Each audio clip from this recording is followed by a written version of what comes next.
Directly from Jose Mourinho. These from an interview that he gave to Benfica TV today. Of course, Jose Mourinho has come in for a lot of criticism following his comments about what happened in the first leg of the Champions League playoff tie between Benfica and Real Madrid, with Vinícius Júnior complaining that he was abused racially, and his response to that has been widely condemned by a number of different people in football. Well, Mourinho's had another say today. He said the match was truly demanding in every aspect. Up until the 50th minute, it was a great game with maximum intensity, be it from a physical standpoint or a tactical standpoint, and in the concentration we had to have to play a game of that level. But also, and this is the key bit really, I can't fail to acknowledge that from the 51st minute until now, and it won't end with this conversation, it hasn't been easy emotionally to deal with everything that happened and continues to happen. But there's a game tomorrow, an important one, a match that for our ambitions, for our dreams is essential to win. We have to stay focused and try to perform at the highest level. So the 51st minute, so this was when Vinícius Júnior scored, and you might remember what happened after that. It proved to be the winner for Real Madrid in the first leg of this playoff, second leg on Wednesday. He ran to the corner flag, he celebrated, sort of trademark dance, but then bottles, objects thrown from the stands. The players were called back towards the sort of the middle of the pitch, and Vinícius headed away from the corner, then exchanged words with lots of people on the opposite side in Benfica's team, including the man who he has said is ultimately the villain of the piece in his eyes, the Argentine winger Gianluca Prestianni, had words with him, and then according to Vinícius and several teammates, his claim is that Prestianni directed repeated racist insults at Vinícius Júnior. And of course, the main thing then was the game was halted for roughly 10 minutes. This is UEFA's anti-racism protocol. And that's the point that Mourinho is effectively referring to here, the 51st minute. That's when everything happened, where ultimately UEFA decided to take their own action here. OK, so that's what Jose Mourinho has said. I'll just repeat the key bit of the quote.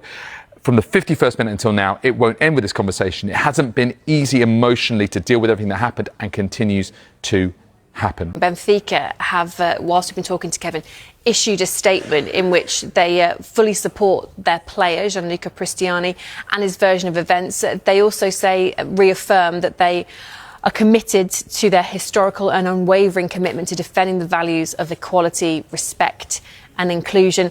And they say in that statement they fully support and believe the version presented by their player, and they regret the defamation campaign to which the player has been subjected. So a very strongly worded statement there, Kevin, from Benfica in support of their player. Prestianni is a coward. He's an absolute coward, because no one will ever know, only him and Vinícius Júnior. For him to pull his shirt over his mouth, and then now we're having to have this conversation about, did it happen?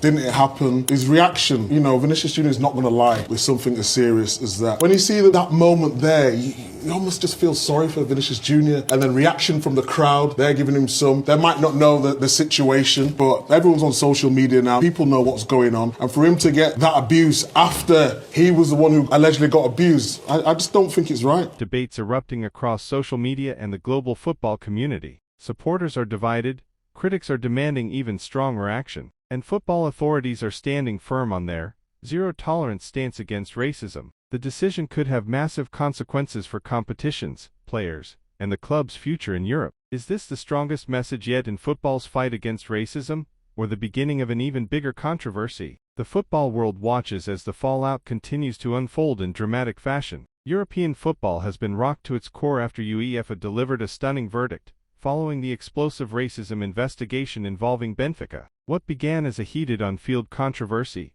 quickly turned into one of the most dramatic disciplinary cases in modern football. After reviewing reports, testimonies, and match evidence, UEFA made a decision that sent shockwaves across the football world. Fans were left speechless as punishment was announced, with debates erupting across social media and the global football community. Supporters are divided, critics are demanding even stronger action, and football authorities are standing firm on their zero-tolerance stance against racism. The decision could have massive consequences for competitions, players, and the club's future in Europe. Is this the strongest message yet in football's fight against racism, or the beginning of an even bigger controversy? The football world watches as the fallout continues to unfold in dramatic fashion.